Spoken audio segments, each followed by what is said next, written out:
I pledge allegiance to the flag of the United States of America and to the republic for which it stands, one nation, under God, indivisible, with liberty and justice for all.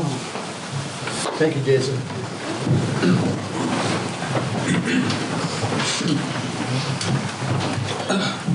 Okay. Item 4, approval of agenda. I make a motion to approve the agenda. Motion and a second. All in favor? Aye. Motion carried. Item 5, approval of November 6, 2024 regular council meeting minutes. Recommend approval. Second. All in favor? Aye. Motion carried. Item 6, interest citizens, oral communications, requests and comments from the audience on unrelated agenda items. Peggy, we'll start with you. Okay. My name is Peggy Coyle, and I watched or was part of the Spokane County Commissioners Board meeting the other night. So I watched that through, and they did vote to increase the ad valorem, and I can never say that, tax up. But I wanted to ask Debbie, one of the things that Al French voted against raising it, and he said that the county was expecting a $10 million payback from the state of Washington because in the last audit it showed that they did not get all of their motor vehicle excise tax monies. Is Deer Park owed any of that? That might be something we need to look into. It was just a subject that brought up. And I want to tell you that nobody called in to object to the 1%. Nobody stood up, objected to the 1%. And there was 2 council people that were against it out of 5. So it was pretty interesting, very long. Thank you, Debbie. Item 7, public hearing, letter A, ad valorem taxes for 2025, ordinance 2024-1025. I asked you to keep your comments to 2 minutes. We would start with anybody in the audience. Let me ask you first, who's against the ad valorem tax? Raise your hand. Okay. Who's for it? Okay, we'll start with comments. We'll start out with you. I'm good. Okay. Thank you. Anybody else? Nick, did you want? Or, go ahead. Yep. I think, given the fact that whether people here agree with the school bond passing or not, the fact of the matter is that didn't pass. And then the very next day, you guys voted to increase people's taxes anyway. I think it's pretty ridiculous. People are struggling to pay bills right now. They're struggling to put gas in their car. They're struggling to put food on the table. Okay. You may say it's only a couple of dollars per household per year. I don't care if it's a penny more per year. It's always just a couple more dollars. All right? So I feel like you guys are maybe a little bit out of touch. Maybe I'm out of touch. I don't know. But I think it was pretty uncalled for to vote to increase those taxes. And the fact that I believe 2 of the city council members here have not been elected and still voted to raise that, I think is pretty despicable. So I think you guys need to reconsider. Thank you. Anybody else? I'd like to go off of that. Okay. I came up on a document online earlier about the budget that you guys have. We're talking about the ad valorem tax. Yeah, this is, okay. The budget this is next. Kind of, I spoke to you earlier. I was Right. the one outside with the sign. Right, I know Said you no know more that. taxes. I was that guy. Yes. Okay. Well, I told you about this document I found online. Over $2 million of a surplus. You told me that people simply just don't care. That's why we're not here. We're all here. I'm You're here. he's You're here We now. care. We care about Okay. this 1%, because what you also told me is this year, if it's 1%, if it passes, next year it could pass again. It'll be another 1%. In 10 years, when our kids grow up, it's what, 10, 15%, 20% more than what it was because this continues?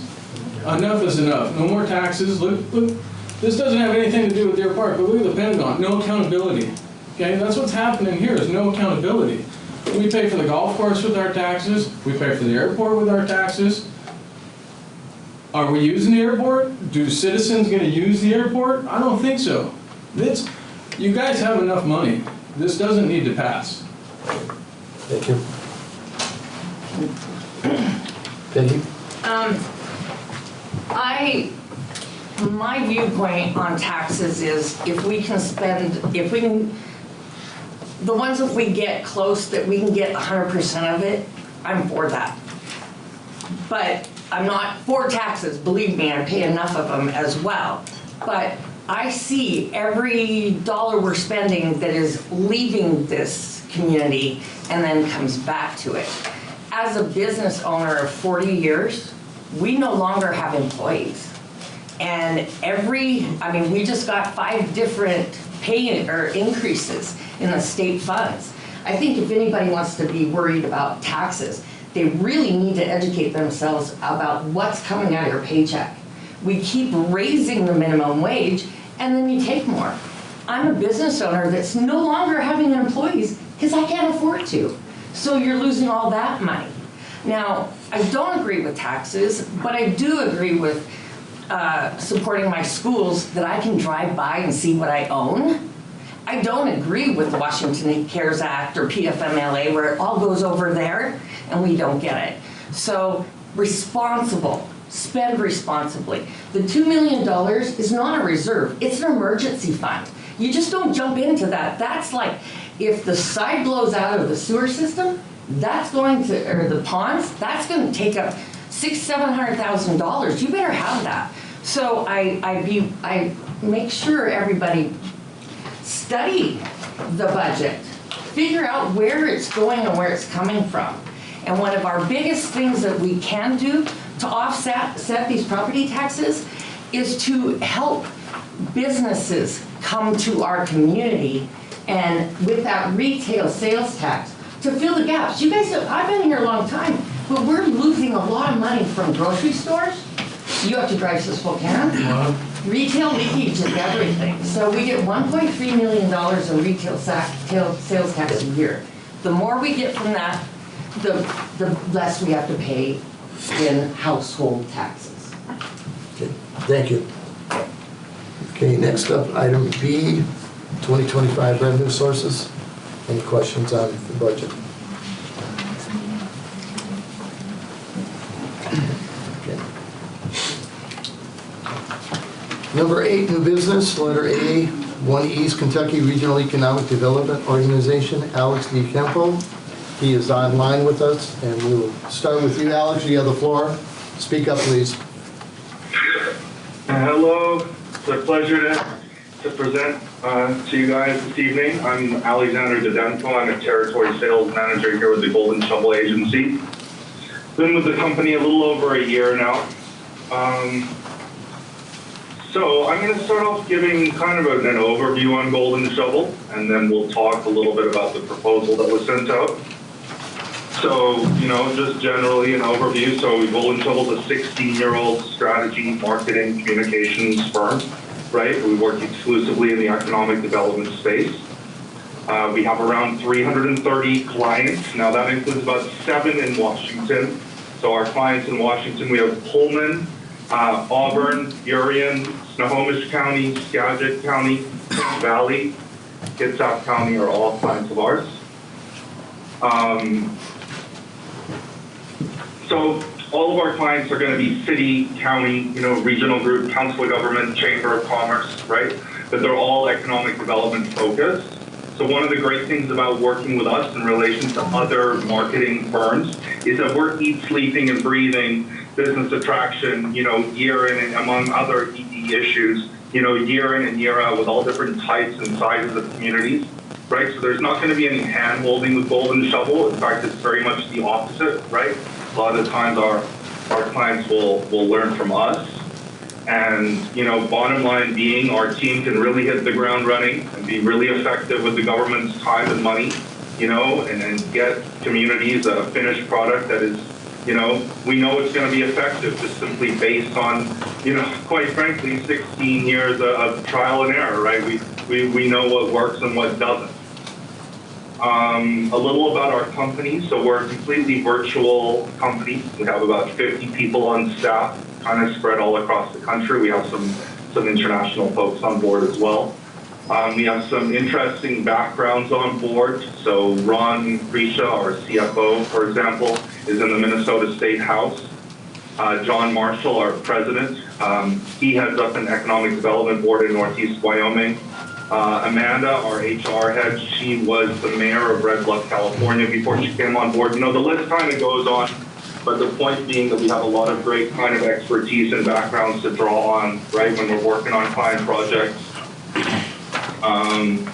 We have some notable partnerships. The Financial Times is a partner, the IEDC, so that's the International Economic Development Council, which is the preeminent kind of authority in kind of judging economic development activity around the world.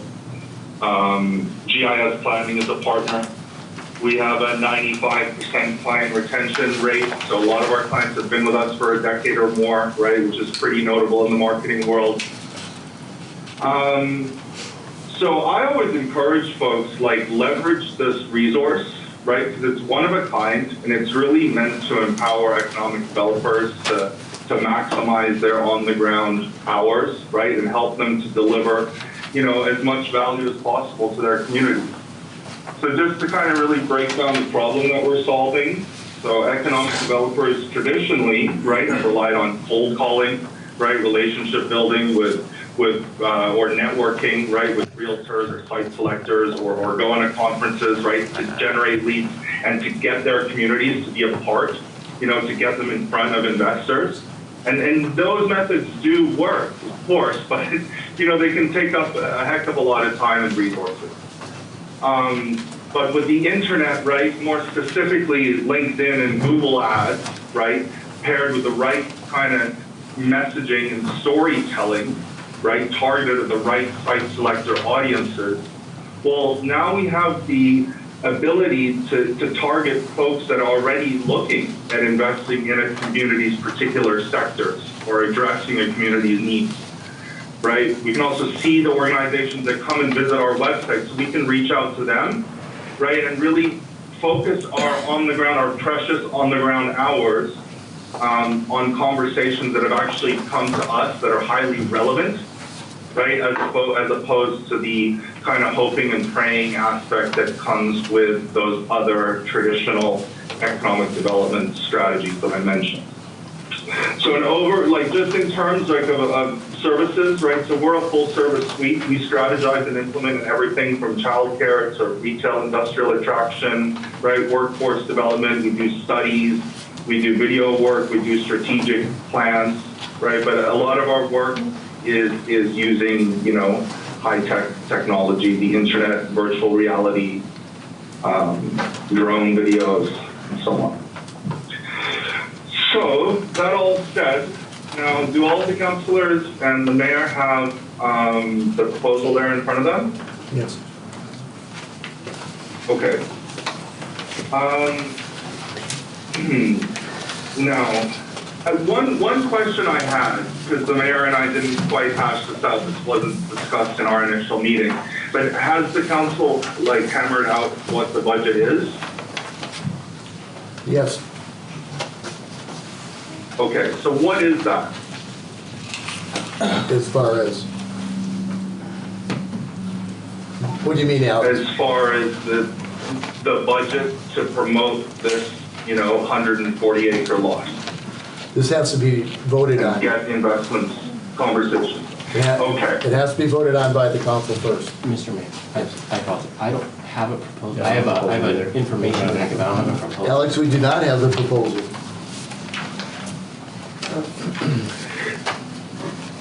Okay. What is the proposal? Did you not receive it?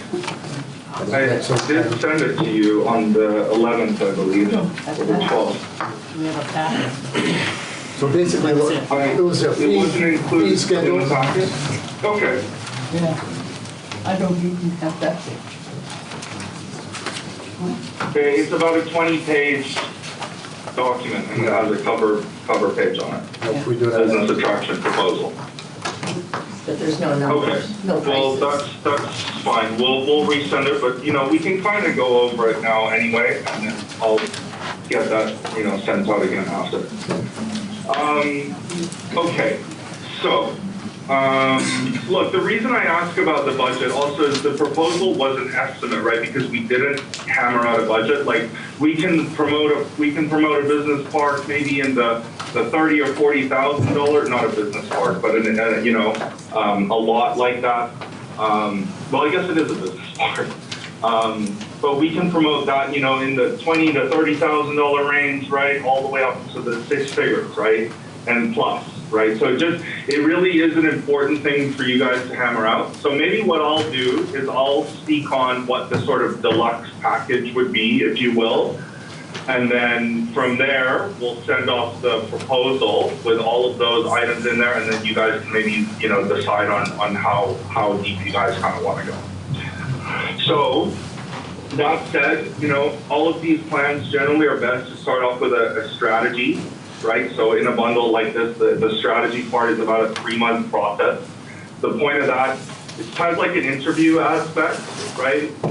So we'll be interviewing like politicians, site selectors, real estate agents, prominent community members, business leaders, to kind of get on the ground feedback on hopes and dreams around economic development and potential pitfalls. And the great thing about having an outside firm doing this aspect is you'll often get a lot more blunt responses, than if an official were to do that.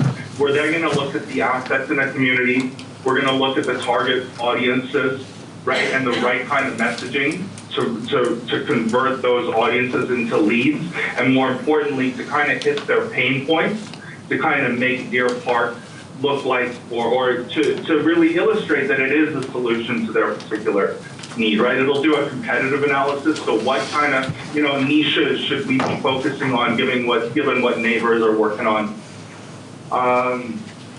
So that aspect is 10,000, right? Then we have the website. So that'll kind of set the stage for the website design and development, right? Which is around 25,000 for that aspect. That's a one-time fee.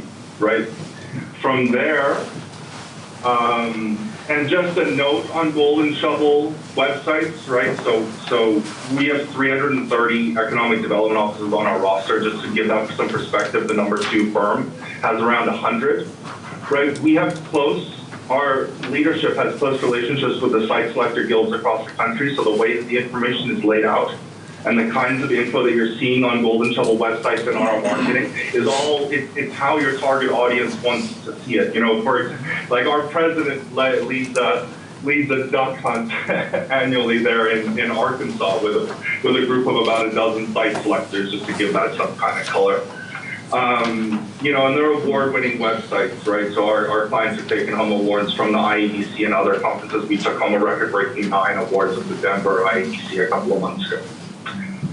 Okay, now, our websites come with what we call our gatekeeper service. So it's an ongoing strategic relationship. So we'll be meeting with the mayor and whoever else, is kind of on the ED team to kind of look at what the focuses is for this quarter, what kind of industries we're going after, what the kind of plan of attack is, and then that'll inform the kinds of content that we produce, right? So we're going to produce content, that is,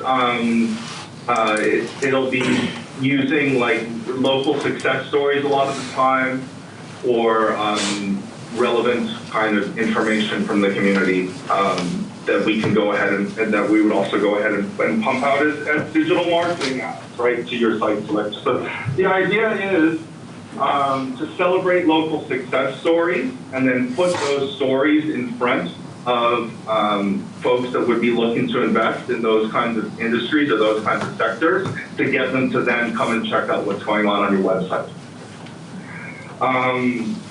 We have, so there's like, sorry, I know there's a lot of kind of moving parts to it, right? So that's an ongoing, that with your digital marketing and including your ad spend, depending, on how deep you guys want to go. Like some communities will spend $10,000 a month, on their Google ads, right? We recommended around $1,500 a month, like to start really generating activity. So if you did it at that kind of base level, right, along with the ongoing strategizing and content creation, you're kind of looking at maybe around an ongoing $30,000 a year for all of that. Okay, and then from there, the other thing we discussed was doing some video work, right, which can really help site selectors get an on-the-ground kind of feel of the opportunity and the community and the sectors. That, you know, we would have to talk a little bit again on the budget and what kind of, you know, what kind of video really you guys are willing to put into the budget. It could be anywhere from just a basic kind of drone flyover, right, which will highlight kind of where it's located and what's nearby, and that's around 10 or 12,000. And then there's a full-on, like a narrated, what we call a familiarization tour, right, which is like maybe a 2 or 3 minute video, which will be a bit of a deeper dive, and that's maybe more in the $15,000 to $20,000 range. But those are one-time costs. Okay. So I would say that just roughly, kind of off the bat, right, in year one, you're looking at, you know, maybe around the $70,000 to $80,000 range, and then in year two ongoing, it's going to be around $30,000 a year. And then the thing is, we're going to be in your guys' corner, right? So maybe year one, we attract some industries, right? And we maybe will develop a workforce need or a housing need or a childcare need.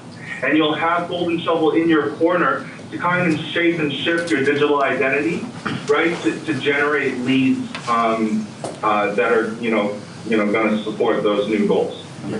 So it's meant to be a real ongoing relationship and to have us in your corner to go after your goals. Alex, let's table this to the December 4th meeting where we can get your proposal. That way we've got something in front of us. Right. Okay, so we'll get that, and then I'll join again on that next meeting. We'll go through it item by item. Yeah, it's December 4th. Thank you. Yeah, no, but it's still good for you guys. Yep, okay, so I'm good to go now? Yes, sir. Sorry, okay, it was a pleasure. Hope everyone has a great evening. Thank you. We'll chat again next week, in a couple of weeks. Bye now. Thank you. Aren't we we're on a contract with another firm, right? But not industrial park. This is the No. industrial park. But that's not just industrial, this is a community thing. It's We're not, gonna, until we get their information, right. we're done. We don't have an input right now? Not until we get all the facts and figures. Right. You guys are looking to spend money and we don't have it. And you guys are asking for more money. We're not We're not asking for spending money, any. man. We are. You haven't spent money yet? Yeah. But you're looking to. I don't get They're it. presenting something to us. You're asking us for more money and It's a here you are, an presentation. outside guy that's not even local, and you want him to do something for our community? $5 grand a year. $5 grand a year, you hang up these Christmas lights out front. I guarantee me and a couple other guys here would be welcome to do that every year for you to save you $5 grand, to save our tax money too. All right, that's enough. All right, item B, First Amendment to the amended reinstated City of Deer Park contract for solid waste collection services. Waste Management of Washington Incorporated. Tammy, do you want to speak on that, Pat? Everybody read your packet? Tammy Yeager is from Waste Management. Hi, I'm Tammy Yeager. I am the Senior Manager for Public Sector Services. Happy to be here. My family is from here, so we are honored to serve the city. And we've had the contract, we were awarded the contract in 2008 after the request for proposal process. And we've had extensions on it since then. This proposal is to extend for 5 years, and there was a disposal increase at the county transfer station that has already been submitted to the city clerk and will be adjusted January 1. That doesn't have to do with our collection portion of the services. This proposal has, we're proposing to delay a further increase until January 1 of 2026. Normally, there's been a disposal increase in January, and then our collection service adjustment was in June. We are proposing to align that together, so there's one adjustment per year. As part of that, we're looking, I think the main other adjustment is we have some customers that are chronic non-payers, and the way that the contract reads now is that we provide many notices. When we notice the mayor of who's not paying, we remove the recycling or yard debris carts if they have those, and we lower their service to a 35-gallon cart, garbage cart, and they continue to receive service even though they're not paying.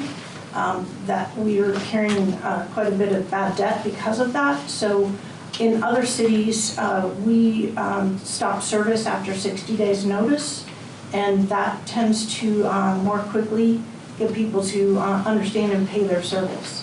So that would be the main proposal for this. I don't think there was any other. I think that was it. That was the main thing. Are there any questions? I have a question. So we purchased a property down in Kennewick, and Waste Management serves down there as well. Yes. And I set up service down there, and I was surprised that their service for a 96-gallon trash can is about half of what it is here. Yes. And for an additional 96-gallon trash can, it's only $5 per month. It's about $2 and $2. Okay, yeah, it's cheap. Yes. And then on top of that, I also found out that we get 6 free runs to the transfer station. Yes. You know, it's just a pickup load or whatever, but it's 6 free. Correct. Can we get that here? So Any of those options? come to council meetings down there. I'd love to have you. Okay. The contract is $1.5 million underwater, and it's up for renewal next year. And if we're not able to right-size it, we will request that the city put it out for bid. Okay.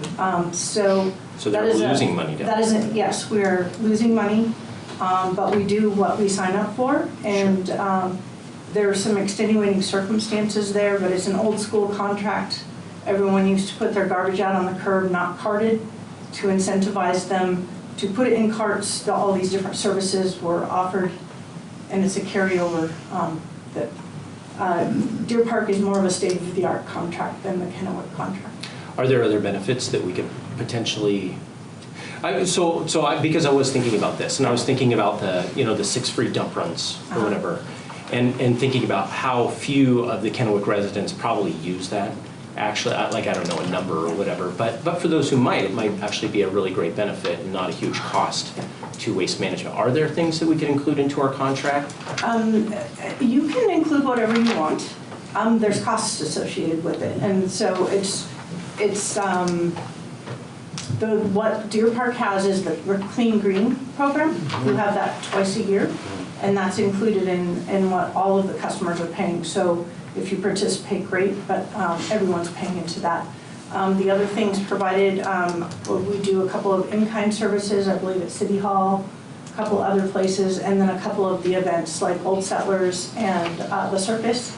Those are included as in-kind service that are part of the contract. So those were the things that were selected when we initiated the contract. So is this the absolute best that Waste Management can offer us? At these prices, yes. Okay, thank you. Motion. Any other comments, questions? Under the contract, what recourse do they have for non-payees? What recourse do they have for non-payees? What provisions on the contract? I mean, what provisions? They pay them. They don't pay us.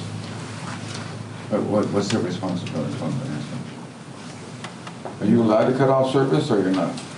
That's what we're requesting, to be allowed to cut off service. Oh, right now, under the contract, you're not allowed to do it? Correct. But this one, yes. We are. And that's renewable when? January 1st, right? You could delay until, I'd like to give notice, so delay until May 31. Notice the customers? Right. Yes, Russ. Is there an appeals process for people who cannot afford their garbage pickup? I mean, do you have some sort of process in place to help out with people with low income or that cannot make this? That's one I don't recall if that's. We have the senior discount and for those with disabilities. Yes. So it goes 20% off. Yep.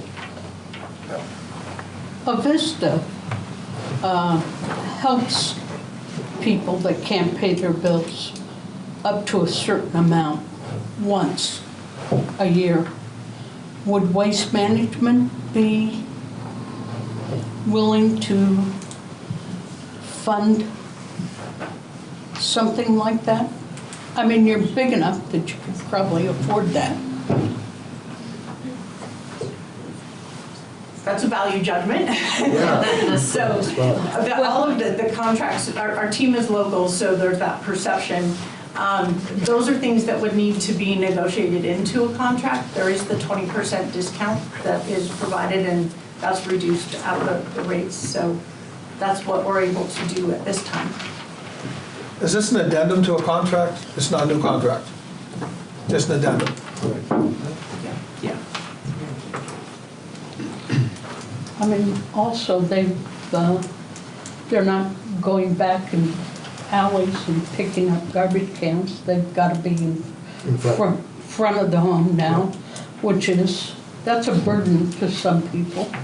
Well, it's both, it's two-sided street. Brad can answer that. Yeah. I feel like every other utility we have cuts off service for non-payment. I feel like this is just any other service. Although I don't want people to not have utilities, but there is a financial obligation for people to pay. City ordinance. So I make a motion to approve. Second. Second, motion second. All in favor? Aye. Motion carried. I'd like to just express thanks to the city staff, and call out Brad. Our crew, we meet every morning, 4 a.m., get our change ready, and they express that Deer Park is the absolute best snow plowers in the entire county. And that was unsolicited, so I just want to express how good this team is here. Did he take you to lunch? Okay. Thank you, Tammy. Thank you. Item C, authorization for contract amendment, North Dalton Well, number 1, building task order 2022-08, additional $2,500. Dan? So this is because of the project being delayed much longer than originally anticipated. So it just covers the construction management for a little bit longer than what was initially forecasted. So there was procurement issues with material during the project that delayed it. Any questions? Make a motion to approve. Okay, we have a motion and a second. All in favor? Aye. Aye. Motion carried. Item 10, ordinances. Ordinance A 2024-1025. 2025 ad valorem taxes, second reading and public input. Waive third reading. Mr. Mayor, Yes. may I would like to make a motion to amend. May I have a couple of minutes to explain? Yep. Okay. So, well, we're talking about taxes, so I've got to throw in a Ronald Reagan quote. So here you go. Reagan once said, "Simple fairness dictates that government must not raise taxes on families struggling to pay their bills." And I agree with Ronald Reagan. I think it's pretty fair to say that most people in our community are feeling financial pressure, whether a lot or a little. So I have a couple of thoughts specifically on the ad valorem tax. I think some of these you guys have heard before, but if you would indulge me. Number one, our government does not need an additional $6,300 per year. Council, no bad thing is going to happen if we don't raise this. There's going to be no negative repercussions. We do have $2.2 million in cash in our city council's discretionary fund. It can be used for emergencies, but it doesn't have to be. It can be used for fireworks, it can be used for lights, it can be used for all kinds of things that we decide as a council at our discretion. It's $2.2 million in cash. Number two, in addition to the $2 million, we have $11 million in an investment account earning interest for our city. That's according to Debbie. We're not living paycheck to paycheck, and we're not in any sort of financial crisis. I really do believe Debbie does an amazing job to make sure that our budget is very workable when she gives it to us to review for our budget workshops. And I think that $6,300 is just so small, it's so petty, it's going to go into this general fund, and you guys, it's going to disappear. Like, it's going to go into the wash.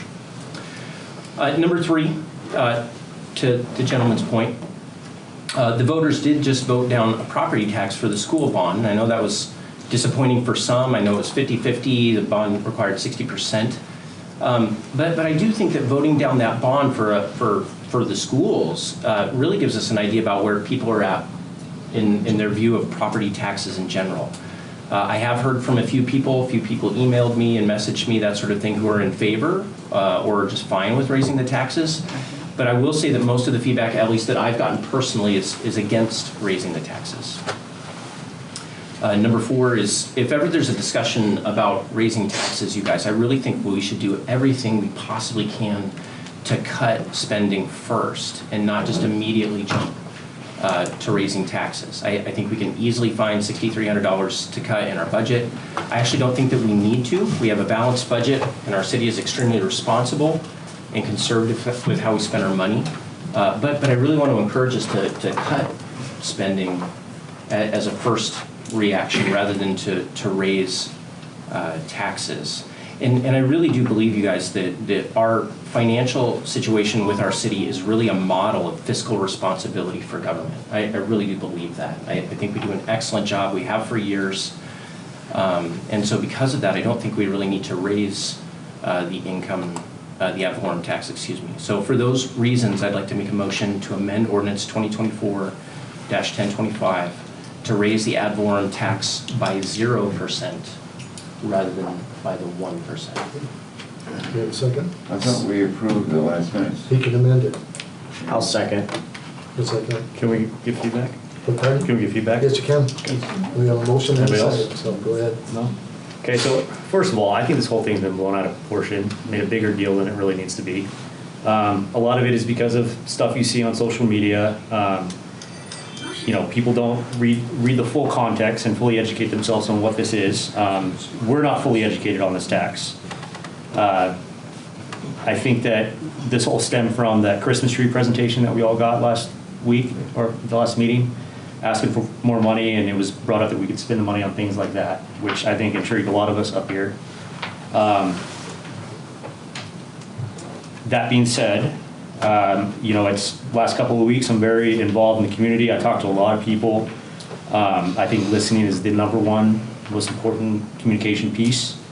And from the people that I have heard that I've heard about, talking about this, educating them, like I said, outside of the social media is not, I don't take a lot of context from that, to be honest with you. I mean, 50% of it, people don't even live in the city limits, so this tax doesn't really directly affect them. Half of them are, some of them are fake accounts trying to get you to do chimney cleanings or things like that. So what is credible is having citizens come up here and talk to us, sending emails of their address and their residency of where they are. That's very much appreciated. A lot of people say that councils in the past have not listened. I gotta be honest with you, 6 out of the 7 of us up here have less than a year under our belts. So I can't speak for other council members in the past, but I can tell you that all of us want to communicate and we listen to you guys. That being said, I'm going to swallow my pride and I'll vote no on the ad valorem tax. Anybody else? Okay, so let's do a vote. Jason, how do you vote? Well, No. are we doing the vote on the amendment? Yes. On my amendment? Yes. So to amend to 0%? 0%. So what I would vote yes on 0%. Correct. Yeah. Fred? No. Ellen? Yes. Billy? Yes. Dan? Yes. Motion carried. Do you want to be on record? Okay, now I need. Yes. Yes. I Ross, second do you want to? Mr. Mayor, I believe Yeah. they should be on record. You vote yes or no? Yes to Jason's amendment. 0 tax. After discussion, yes. Jason? Yes. It's unanimous there. Now I need one to waive the 3rd reading, because this has to be in the Yeah. end of the And I make a motion to approve the ordinance and to waive the 3rd reading. Second. All in favor?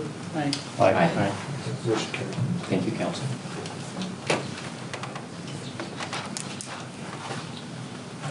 Item B, ordinance 2024-1026, right-of-way use franchise with Zippy Fiber Pacific LLC doing business as Zippy Fiber, first reading. We'll change that to next meeting and second reading. Item 11 is consent agenda. Approval of voucher claim check number 42,478 through 42,519, including EFT debits in the amount of $338,719.81 for the first half of November 2024. Make a motion to approve the consent agenda. Second, motion second, all in favor? Aye. Motion carries. Item 12, council questions, comments, or reports. Ross, we'll start with you today. Nothing in particular, sir. Okay. Chase? Nothing for me. Dan? No, Billy? Can we talk about the retail thing this week? No? Fred? No. Chase? No, sir. Reporter departments, we will start. Jake, are you there? I'm here. Okay, you start out. I'm here. Okay. So obviously we're getting into the winter season and started this, I think it's our second year putting out flyers on folks' windshields that we park on the streets repetitively. So if anybody's received those or knows somebody that has received that, that's just a warning. It's just kind of starting to get the thought of not parking on the street, especially when it snows, in the people's minds. So it seemed to work exceptionally well last year, so we're doing it again this year, and just to get the word out. When it snows, to our guys in the plows, and it always seems to snow on Wednesdays. So our waste management folks as well, easier route, a lot faster for everyone to get it done and make the road safer for our fire rescue operations they be needed, as well as our citizens. And buildings going, well, we're moving into winter season, so they're going 1,000 miles an hour to get foundations in to beat the cold. So everyone's moving along nicely there, and that's all I have. Thank you, Jake. Daryl, you're up. Waterline project is moving along at an acceptable pace. They're planning to be done by December 11th. Other than that, we've got the equipment just about ready for the snow season, and we're working on converting some of the overhead lights to LEDs. Thank you. Brad? My guys have still been cleaning up in the parks until, well, we got the snow, but as of yesterday, they were still working on that. Bathrooms are pretty well closed down for the season, and we got the equipment ready to go for snow plowing, so we're ready if it, hopefully we don't need it, but we're ready. We do. wishful thinking. Yes. Dan, you're up. Just working through a bunch of different projects. All the subdivisions around town, you see there's a handful that are wrapping up before winter, as well as more preliminary plats that have recently come in, and expect to have a couple more in the next month for both commercial and residential developments. So working through those. Yeah, thank you. Item 15, adjournment. Motion to adjourn. Okay, we're adjourned. Just a second. Did we do the other ordinance for Zipley? He just read it, we didn't vote on it. Yes. We need to vote on it? Yes. Oh, Go ahead. I make a motion to approve the ordinance 2024-1026 franchise agreement. We have a second? Second. Motion and a second, all in favor? Aye. Aye. No, Now, item 14, adjourned. I say no. You say no. I do not support that. We've got enough optic fiber in this town. The motion passed. Item 14, adjournment. I make a motion to adjourn. We're adjourned. Thank you all.